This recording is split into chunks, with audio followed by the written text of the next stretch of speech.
How would you assess Chicago PD in coordination with the Secret Service's efforts to keep these protests safe and secure so far?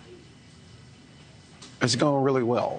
The level of communication and collaboration we've seen amongst our partners has been phenomenal, from multiple protests to constant communication, and us just working together on the ground and in other areas has been great.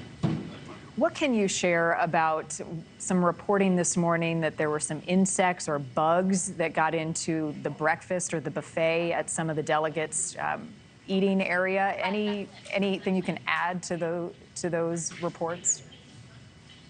Yeah, not much to add there other than, look, we're looking into all threats, especially those, to make sure people are safe and that they have a good time here and they are safe while they're in the city of Chicago. Was anybody sick? Not that I'm aware of. How big of an infestation was it, and where did it happen?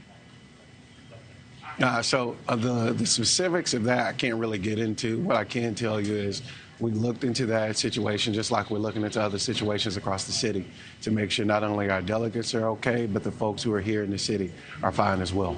Okay. What are some of those other situations that you can share without giving any security protocol away that you're monitoring? Yeah, absolutely. Yeah. So obviously, as you mentioned earlier, we had a relatively large protest yesterday that went well. So we've had multiple protests around the city. And I think these have gone well, not only because of the training of the Chicago Police Department and in conjunction with the Secret Service, but also the relationships that we have built with protesters throughout the city of Chicago. I think those open lines of communication have really helped those protests go well, and has really helped us try to keep a peaceful atmosphere in and around the convention and around the rest of the city. You and I, the last time we spoke, talked about the protesters' rights to be there. You welcome them demonstrating across the city. It is just part of the fabric of the nation and who we are. Of those who have been arrested, what more can you share about their intentions and who they are and where they came from? And were they part of these peaceful groups?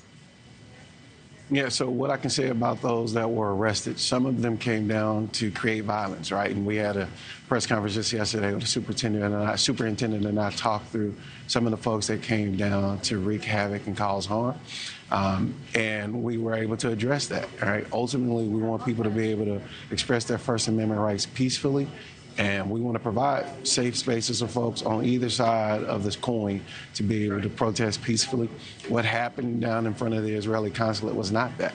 So this is why the Chicago Police Department and others had to respond in that manner to make sure people understood that we are going to keep the city safe. We want you to protest, but we want to keep the city safe as well. These protests, what we're hearing, are going to merge today and create a larger protest. What is your message to those groups heading to Chicago this evening to demonstrate? We welcome you to come to Chicago. We want you to protest, but we want you to do it safely and peacefully.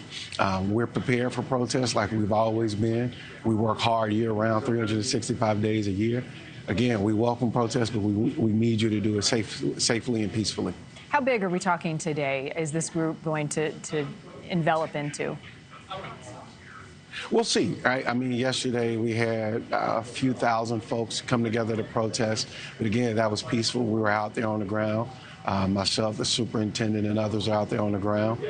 So we saw it firsthand. So we'll see what it grows into today, right? We'll be back out there again on the ground in constant communication with protesters because, again, we want to make sure there's a safe environment for everyone to express their First Amendment rights. We want everybody who wants to come to protest to do it peacefully. So we'll see what the numbers lead to today, but we'll be ready, as always. As I told you the last time we got together, our job is to be ready, and we're ready. Yeah, you guys and gals have trained for this. Any injuries among police officers as some of these scuffles have happened? Yeah, a couple of minor injuries, but they were right back out there helping to serve and protect the people in the city of Chicago. So a few minor injuries, but nothing major. All right, Garien Gatewood, I know it's going to be a very busy day for you and all your teams.